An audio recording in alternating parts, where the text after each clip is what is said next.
Abiotic Factor. Is this survival crafting experience for 1 to 6 players set in the depths of an underground research facility any good? Keep watching to find out. Now, the big thing about this game is that it is quote-unquote Half-Life inspired. Yes, that's right, it definitely has Half-Life vibes. Not Half-Life 2, but the original, the first Half-Life. Anyway, the game begins with you being a scientist, moving into this facility, bad things happen, things go wrong, and of course, you need to find your way out alive. Just like in Half-Life. And there is plenty of surviving, there is plenty of mining, and there is plenty of crafting. And how are you going to get out? Well, you need to survive, you need to mine, and you also have to craft. Yes, it's one of those games. So anyway, you begin the game, you create your player, you customize them, clothing, body type, all that sort of stuff. I like the customization here because it just gives you enough options that it's fun, but not so many options that you're stuck there for half an hour trying to figure it all out. So I love the customization here. Then you of course enter a server or make your own and then go about trying to escape this facility. Similar to other survival co-op games like Valheim and Subnautica. First thing you'll notice are the graphics in the art style. Now this title was made in the latest version of the Unreal Engine, but yet it's running in that 2.5D aesthetic. Yes, it's going for that retro feel here. And this time around, it just feels lazy, as you're using the latest technological engine, but graphics from 20 years ago. Super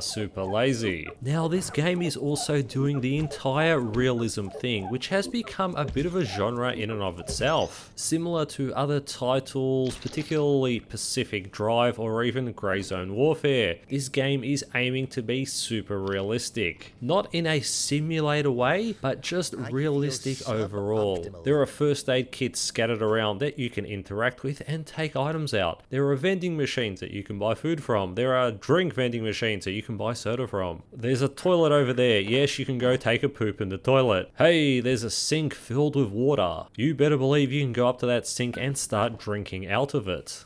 There is just so much stuff that you can interact with, buttons to push, things to do, but none of it's really all that interesting or fun. Unless you're the type of person that thinks turning a light switch off and on is entertaining. Now, as this is a survival mining crafting experience, the core gameplay loop, the deep systems are all based around salvaging this, crafting that, and that's how you progress through the game. And rather there being sections about skill or anything movement based, it's more about collecting the right parts, completing the puzzle and moving forwards. There's no real high skill required to play or complete this game at all. But rather, do you know where to get the pipes to complete this part, to complete this component, so you can unlock the door and then move on to the next area. Now there are plenty of puzzles here, plenty of things to do, plenty of things to keep you occupied. There are a ton of enemy NPCs that you can shoot, that you can engage with. And there are also friendly NPCs that you can talk to that help progress the story and explain more about the facility that you're in, more about what's going on in the game world. Now, besides all of the negatives that I've just talked about, there are some huge drawbacks, some huge issues with this game. And most of all just simply boil down to this being an indie title, a very pretentious indie title. Now, this is a title that was built almost entirely for co-op. You can play it solo or you can play it with a friend, but you really need a good 3 to 4 people at least to really get the most out of this game. As the way it's built, you're supposed to just have a bunch of dudes jumping around and doing random weird crazy shit to progress through, and just essentially brute forcing your way through the game. And playing it solo or just with a friend, it can get very irritating as you just need to do everything yourself. And boy is there a lot to do. One of the bigger issues with this game is just that there is no downtime. Everything is go,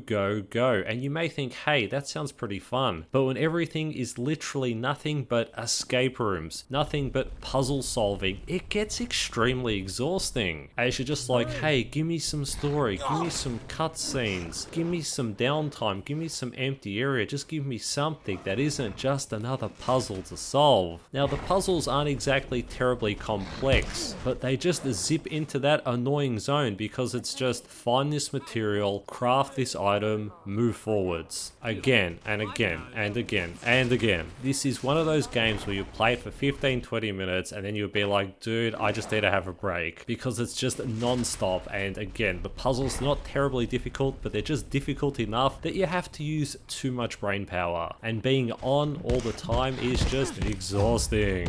Probably one of the worst things about this game is the voiceover work. Now it's of course indie level, it's amateur, but it has this fuck you tone to it, kind of like a, oh, so you want to play my game, do you? Well, I'm the big ringmaster, and you will dance to my tune. And it has that condescending, annoying, YouTube trending voice and tone going on with every single piece of voiceover, and it was just like they're talking down to you like you're some sort of an idiot, and it's just so annoying, it's so grating. And again, it's just like, dude, I'm trying to play the game here, why do you have to be such a dick? But all the voiceover is like that. So not only is it amateur indie level voice acting, but it's also pretentious and annoying, and you're just like, ugh, I should be somewhere else. So you've got this game that's doing that lazy, ugly retro aesthetic. It's got annoying, repetitive, exhausting puzzles at a non-stop, breakneck, brain rot speed, all topped off with voiceover work that constantly tells you to go fuck yourself. And you've probably figured out why I didn't play this game for too long. Overall, this game just sucks. It's like it's a game that was built on hate. It's hard to explain, but it's we hate the players, we hate the world, we hate the gaming industry, so we pumped this thing out. We didn't want to make it, but we made it anyway. Look how cool we are. This is a mod level game, this is a simple game, but that fuck you attitude just puts it over the top in terms of it being trash. And the price, oh my god, they want $25 for it. They want half the price of a AAA game. That's right. Now this game should be free, or it should be less than $5. But in the current gaming world that we live in,